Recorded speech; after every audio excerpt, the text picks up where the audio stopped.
an unspoken expectation is a relational landmine, right? If you want a relationship to fail, don't tell them what you expect from them, because then they will mess up and you will be angry at them. Guaranteed every time.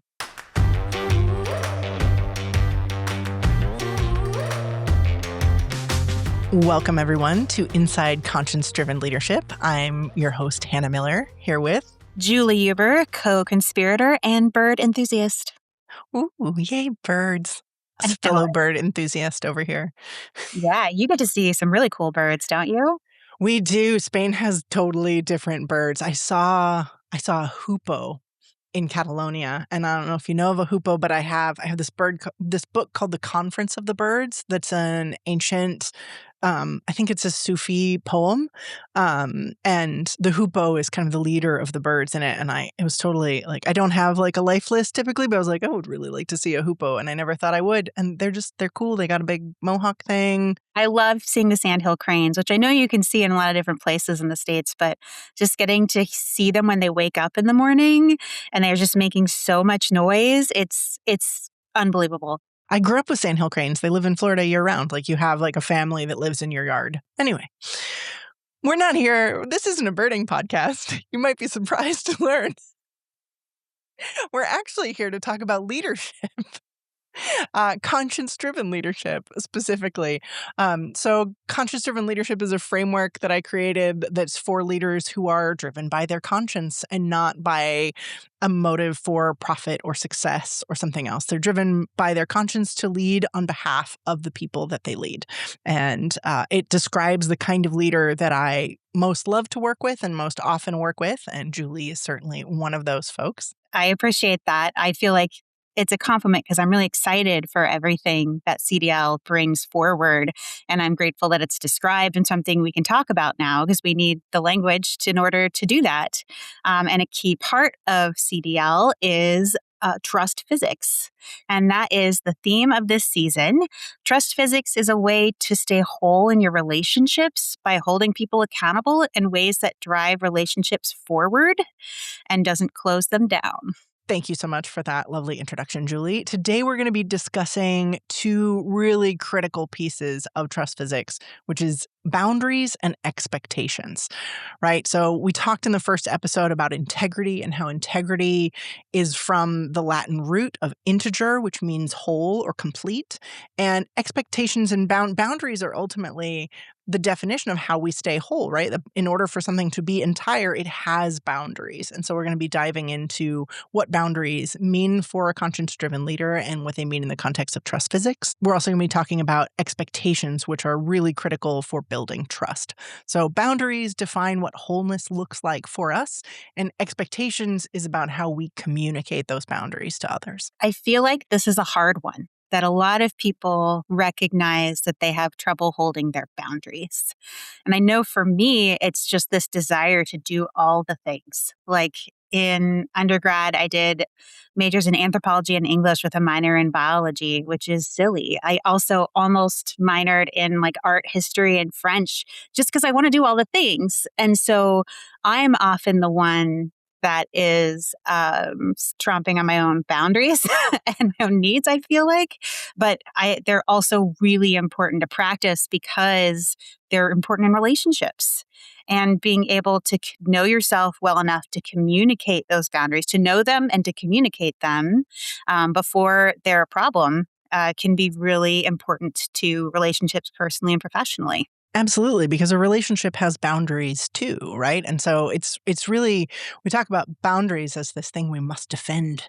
And I think it's maybe more something that we need to protect, right? Like, we're protecting ourselves by protecting our boundaries. And I agree with you. I think a lot of us don't even know what they are, right? Like, I think maybe we recognize sometimes when they get trampled on, but it depends on how used to them being crossed and stomped on that we are, whether we realize the problem as it's happening. No, absolutely. It's protective of you. I think is actually protective of the other person too, because when you take the time to know what your boundaries are and why they're important, then you get to make something clear that otherwise people aren't going to know why they've upset you. They don't know why they've damaged the relationship if you have not communicated your boundaries with them. Absolutely. And someone who wants to be whole in relationship with you and who wants you to be whole in relationship with them, wants the relationship to have that integrity, doesn't want to cross your boundaries. They want to know what they are. But first, we have to understand really what they are, because I think we talk about, and it's going to be a theme of this podcast probably forever, because we like to define words. And words are really important because most of the words when we talk about leadership are words that have been defined, or the definition has been watered down over a really long time. I don't know, what are the first things that come to mind for you, Julie, when you think about a boundary? It makes me think about finding the edges. This is why you're a conscience-driven leader, is because that's exactly how we think of them in conscience-driven leadership. I think often in colloquial English, we think of boundaries as like a preference I have. Like, that's my boundary, don't cross it. Or it's a request or some kind of rule that you have to follow.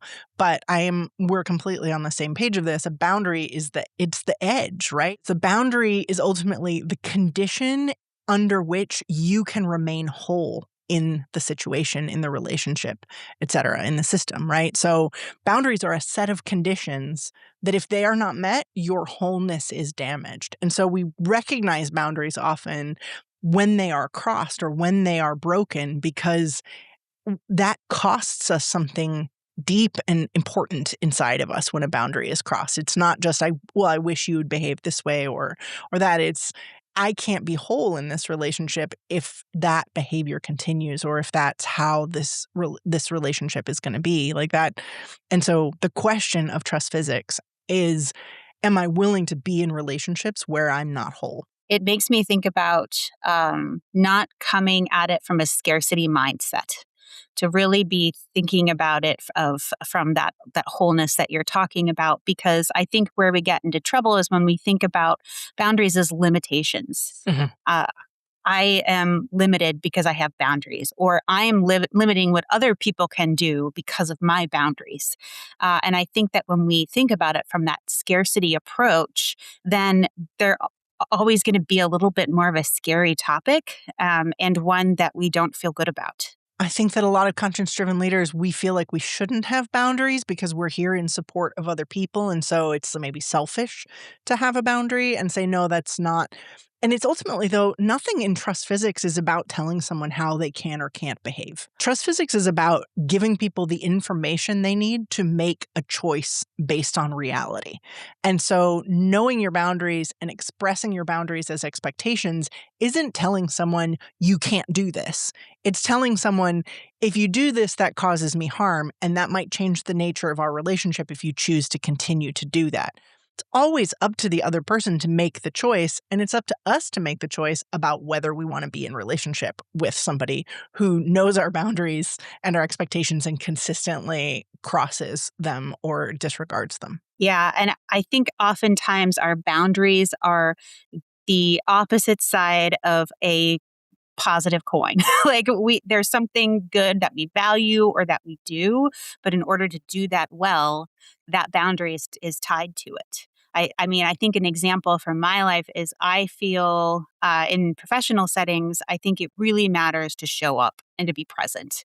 Mm. And it's really important when I'm running a statewide organization, because there are parts of the state that get visited less. It is just as easy for me to get to a rural part of Arizona as it is for me to get to the state capital. But people are more likely to go to the state capital. And that worries me. I want to be in rural spaces. I want to meet people. I want to hear about their community, because that's how we serve well, is we do things with community. But that means showing up. That means taking the drive. That means even if I have to drive longer than the meeting will take, it could be worth it. And I want to be there with people. So I think that's a positive, but I have a boundary of, if I go to an event and I don't feel like I am doing anything or meeting new people or am being frankly put to work, then I can leave. And that took a long time for me to realize that that's a boundary, that if something isn't serving me, I don't have to continue to uh, really put forward being present and being there. I really can just give myself a break. I think that's a really great example. I have a similar one in that one of my boundaries is I don't I'm not interested in relationships where I'm only the audience, right? If somebody wants me around because I'm going to go, oh, yeah, oh, oh, yeah, and they're not going to ask any questions about me, or they're not going to express any genuine interest in me as a person, I don't need to be in that relationship. And it's been painful to insist on that and at times, right? Like, I think because a lot of us, have these expectations of ourselves that once we have done something, like once we've driven to the meeting, we stay, right? Like that's what a good person does. Or we have these moral judgments. This is a topic I'm going to be writing about because I'm developing like this understanding about how our culture has conflated moral judgment with accountability. If you think you're not being accountable to some expectation that isn't named, you have somehow failed as a human. But it's not a fully baked thought yet. But yeah, right. And so that boundary, I hadn't thought of it in the reverse term, the way you framed it. That boundary for me comes from really loving to engage with people. I want a two-way connection, and I'm happy to give attention to someone. It's not that I need to be the center of attention all the time. It's that I need there to be an exchange because I am energized by the exchange between people. And if somebody has no room in them for an exchange, that's time I could be spending doing something more fun and more important in the world. And so that's just how I roll. And there are totally people who think that I am a rude asshole because of it. And that is the cost we are really afraid of, right? Like, what is somebody going to think of me? What are they going to think when you drove all that way and then you left halfway through, Julie? Yeah. And it's a good reminder that different people are going to play different roles in your life. And that's a lesson I had to learn too, that even though I love people and I love getting to know people, I love developing relationships, different people are going to play a different part in that. And if we're not going to, hang out every weekend or have a really personal relationship, there's still a way to be mindful about your boundaries and have them in your life, but be intentional about what role they're playing. Right. And I think for in trust physics, we want boundaries to define our participation in the work, in the relationship, in life. Like, boundaries tell us where our participation is most important and most necessary. And it gives us permission to withdraw our participation from the places where our greatest value isn't being utilized. Yeah, absolutely. And I think that if you can't share your boundaries, that's potentially a red flag. That's something, especially in personal relationships, to pay attention to. If you feel uncomfortable sharing a boundary, is it because you've learned in that type of relationship that it's dangerous? Is it because of that relationship and the safety you feel in it? I think it's important to explore that and to kind of think about why those boundaries are not something you can talk about. Absolutely, because if we let our boundaries be stomped on or broken, that's a form of self-betrayal, right? Like, we are betraying our wholeness to stay in relationship. And if we aren't whole, the relationship isn't whole. If we don't have that integrity, the relationship doesn't have that integrity. And so are we doing it out of a misguided sense of trying to protect the other person? Because we have a whole law about that. We will talk about how niceness is a form of non-consent. Or are we in a relationship with a person or an institution or a system that requires us to not be whole because they're not whole in a different way, and they're trying to get us to fill in something that's really theirs to own? So boundaries it's important that we know them. It's important that we communicate them, because that is how integrity happens. Absolutely. Yeah. Why do you think they're so hard for conscience-driven leaders? I think we've touched on this, but like, what what's the struggle to prioritize ourselves? I think it's because we care a lot about systems change and we know that that work never ends. And we are willing to make personal sacrifices for the good of the group. And sometimes that matters and sometimes that's important. But it doesn't mean we have to do it all the time. And we have to find those edges. We have to know what is truly going to make a difference in this community, in this scenario, and in our society. And where are we just letting ourselves get stomped on because we are used to self-sacrifice as a tool in our tool belt. And I think you can do self-sacrifice without crossing your boundaries, Ooh, tell right? me more. Like, Mhm. well, when I was running the circus, we put in a holiday show every year. And we never went dark. Like, that was one of our things. We were a 365-day operation. And so we didn't have a single day to rehearse that we weren't also doing a show, including dress rehearsals. And so for like 8 weeks before the show went in, it was long days. And it was every day, because since we were 365 days a year, that means every day you have a different cast. So you have to practice every day's show. You have to practice over and over. People have to learn multiple parts because there needs to be flexibility in who rides which horse in which act at what time based on who's there that day. And it's predictable to a certain degree, and it's unpredictable to a huge degree. So there weren't other people who knew what I knew about the show. There weren't other people who understood exactly how the act was supposed to be timed, exactly what the choreography was like, who knew how to ride horses. I had an incredible assistant, and she took the actors, thank goodness, because directing actors is really hard for me, but she can't ride horses. And so sometimes the trouble somebody's having is a technical problem. And I once had to get on a horse and show somebody the movement that I meant because I couldn't explain it with words. But so, I mean, those were 16-hour days for 2 months of the year. And, I took the time when the show was happening, I would take a break and go take myself to dinner and read a book. But then I was there until 4 a.m. often. And so huge amount of self-sacrifice, but not any kind of violation of my boundaries. I was sacrificing my sleep. I was sacrificing time with my partner, which we had agreed on before, right? Like, we knew we set expectations, we knew the boundaries. For him, that was okay as long as it was within this time frame, and we planned time that we got back afterward. But there was no cost to me as a person. My integrity was maintained, even though I was sacrificing a lot from an external perspective. Yeah, that makes sense. You had the conversation beforehand so that your relationships could stay whole and you knew what you needed, which was maybe a little bit of reading time, a little bit of quiet time. So I do think that that takes knowing yourself and being comfortable in your relationships. I think that's a process. It really is. It's totally the process. It's the topic of our season 3 of the podcast. I think the theme of season 3 is the self-work it takes to do the stuff we're talking about this season around the practical application of trust physics. So I think this is a good transition to expectations, because naming our boundaries and communicating our boundaries is ultimately the job of expectations, right?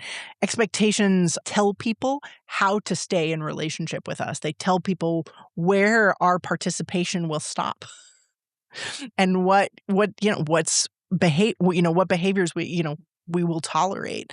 And if we deprive someone of our expectations, if we don't share our boundaries and the expectations that emerge from them, we're setting them up to fail. An unspoken expectation is a relational landmine, right? If you want a relationship to fail, don't tell them what you expect from them, because then they will mess up and you will be angry at them. Guaranteed, every time.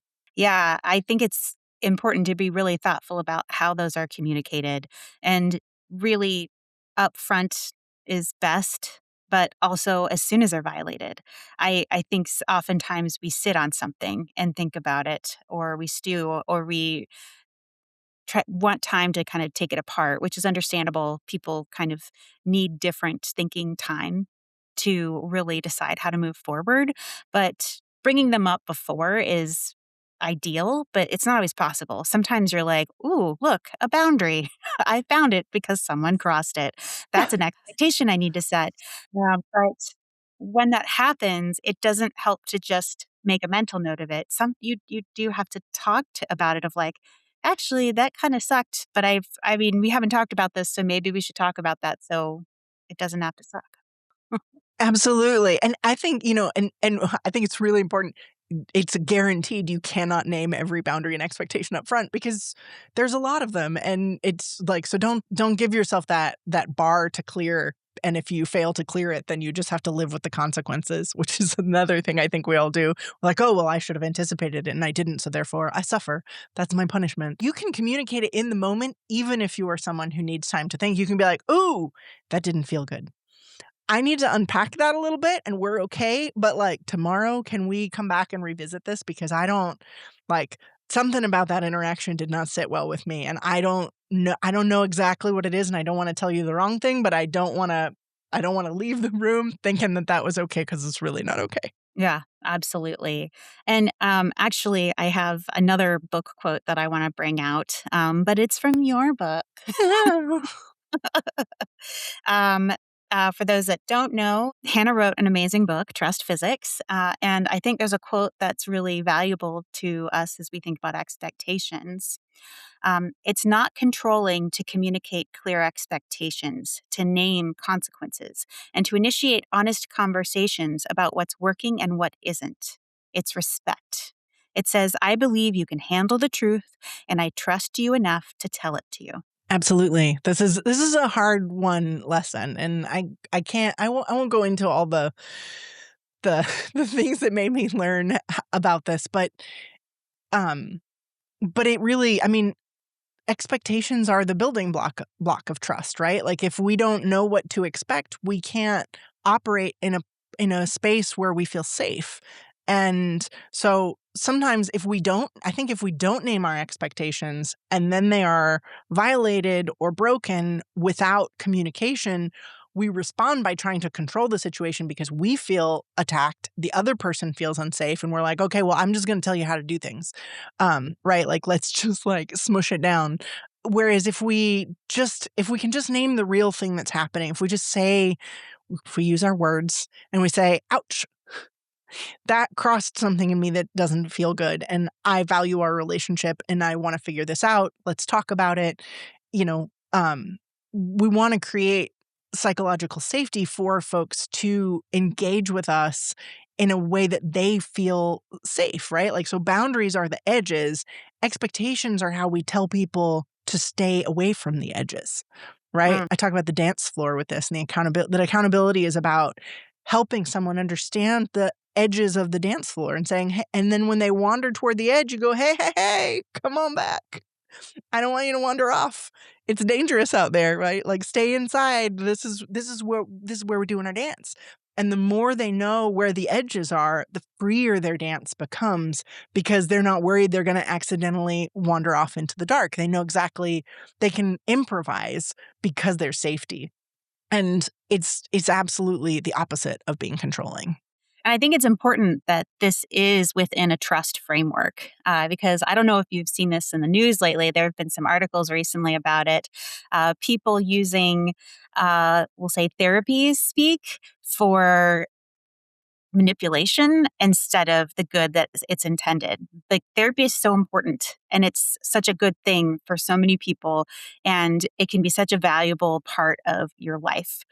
And there is a way to take the language of that world and use it to control or manipulate someone. Have you come across that? How do you see that in this framework? I absolutely have experienced that. I haven't seen articles about it, but I definitely know the feeling of it. And I think boundaries and expectations and accountability and a lot of the language of trust physics is rooted in psychology. And so like I think people use boundaries as a way to manipulate people. Well, you're crossing my boundaries. You're violating my boundaries. And my boundary is that people can't wear red inside my house. Or right, like that's a facetious one, but like I have a boundary that anybody who says, that anyone who wears Crocs is a bad person or whatever. Like people do use language. People weaponize language and use it to manipulate. That is a human condition. Just because someone uses the right words does not mean they are acting in alignment with those words. It doesn't mean that they're whole. It doesn't mean that they have integrity. In fact, there's a lot of people, and it's a big cultural thing, and we'll get into this more in our next episode, which is focused on accountability. But there's a lot in our culture that says that there are people who should not be held accountable, and people who believe they should never be held accountable to a standard that someone else sets because they're too powerful, they're too important, they're too smart, whatever it is. There's a reason that they don't need to be held accountable. And so they will use any tool at their disposal to convince you that you're wrong for trying to hold them accountable, and that that you're the one who's manipulative. I mean, this is all a form of gaslighting, right? Like that they ultimately are communicating that you are bad as a person. You are wrong because you are trying to do something right. Yeah, I think it's often used as an argument stopper, where you might have a disagreement and someone says, well, this just violates my boundaries and I'm not feeling heard, or whatever it may be is, well, it violates my boundaries that you think I'm wrong. You know? That doesn't count. I will tell you right now, I call bullshit if I'm going to have to check the little thing on the podcast that says we swear in this one. Like boundaries are about where are and if somebody wants to withdraw themselves from a conversation based on a boundary, that is their choice, right? Like, again, this is all about choices. You have choices and they have choices. And if somebody wants to try and manipulate you with language, you can say, I don't feel safe in this relationship because what you're asking me to do is not in alignment with who I am as a person. And I'm sorry, I can't be the kind of support that you need right now. Right? Like you have the choice to opt out if somebody's using words in a way that is demonstrating their inauthenticity. Yeah. And if only that were easy. Facts. The reason like breakups are big events in our lives, whether that's a friend or a significant other or in professional settings. Absolutely. But staying in a relationship where you can't stay whole is effectively preventing you from being in relationships with people who want you to be whole. I will quote Run the Jewels here, one of my favorite hip hop bands. They have a song that says, "Can't pick up no crown, holding what's holding you down." And I recommend you check it out. But you can't pick up your crown if you're holding what's holding you down. And somebody who needs you not to be whole in order to be in relationship with them, that's an anchor, not a kite. Why you want to hold on to it. Yeah, beautifully said. Well, I'm excited for the next episode when we can really get into accountability. Thank you to you for writing a great book that I could quote and really get some inspiration from this. And I encourage anyone that wants to really dive into this and learn more, go to the website conscience-driven-leadership.com and you can find that book and download a copy today. Absolutely. And thank you all for listening. Thank you, Julie, for having these awesome conversations with me.